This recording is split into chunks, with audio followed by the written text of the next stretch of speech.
અરે હવે મારે વાંચવું જ નથી. અરે બેટા શું થયું? મેડમ મને આ બધા વિષયો યાદ જ નથી રહેતા. અરે બેટા એમાં ટેન્શન લેવાની શું જરૂર છે? ધારો કે આપણે વિજ્ઞાન વિષયને તૈયાર કરવો છે તો વિજ્ઞાનને યાદ રાખવા માટે શું કરવું જોઈએ? તો કે વિજ્ઞાનને યાદ રાખવા માટે વિજ્ઞાનને માઇન્ડથી પ્રેક્ટિકલી યાદ કરવું જોઈએ, મતલબ તૈયાર કરવું જોઈએ. વિજ્ઞાનના દરેક મુદ્દાઓને લેખિતમાં પ્રેક્ટિસ કરીને તૈયાર કરવાથી ક્યારેય ભૂલાતું નથી અને આવી રીતે આપણે વિજ્ઞાનને સરળ બનાવી શકીએ છીએ. હા બેટા.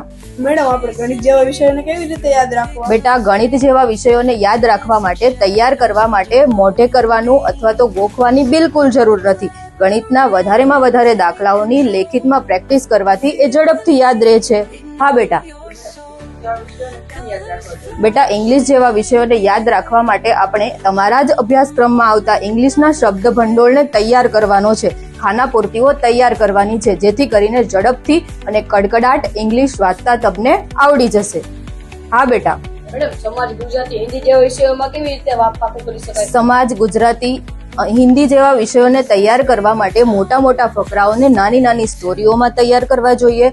અલગ અલગ મુદ્દાઓ પાડીને વિભાજન કરીને લખીને પ્રેક્ટિસ કરવી જોઈએ જેથી ઝડપથી અને સરળતાથી તમને બધા જ વિષયો યાદ રહી જાય છે.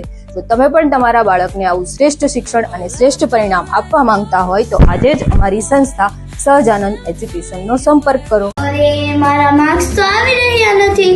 મને ડર છે કે હું બધાની પાછળ જઈશ તો. અરે તું મહેનત તો કરી રહી છે પણ કદાચ તારે સાચા માર્ગદર્શનની જરૂર છે. એમ જ તો મારે એવી જગ્યા જોઈએ છે જ્યાં મને યોગ્ય માર્ગદર્શન મળે અને ટોપિક ક્લિયર થાય. અરે તે સહજાનંદ એજ્યુકેશન વિશે સાંભળ્યું નથી? અરે ત્યાં શું ખાસ છે? અહીં સ્માર્ટ ક્લાસરૂમ છે.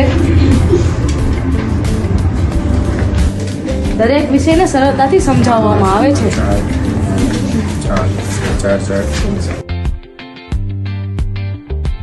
અરે તો પરિણામ પણ સારું જ આવતું હશે ને? હા, અહીં દરેક વિદ્યાર્થી પર વ્યક્તિગત ધ્યાન અપાય છે અને સહજાનંદ એજ્યુકેશન તમારી સફળતાનો સાચો સાથી.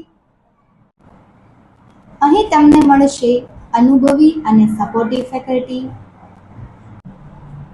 રેગ્યુલર ટેસ્ટ અને પરફોર્મન્સ ટ્રેકિંગ, વ્યક્તિગત ધ્યાન દરેક વિદ્યાર્થીઓ માટે, વિવિધ ક્ષેત્ર કે સંસ્થાના વ્યક્તિઓ દ્વારા વિદ્યાર્થીઓને માર્ગદર્શન, વિવિધ સંસ્થાઓની મુલાકાત દ્વારા વિદ્યાર્થીઓને માર્ગદર્શન, વિદ્યાર્થીઓના અભ્યાસ માટે વાલી સાથે વ્યક્તિગત મુલાકાત અને અમારી સંસ્થામાં 18થી પણ વધારે શાળાઓના બાળકો અભ્યાસ કરે છે.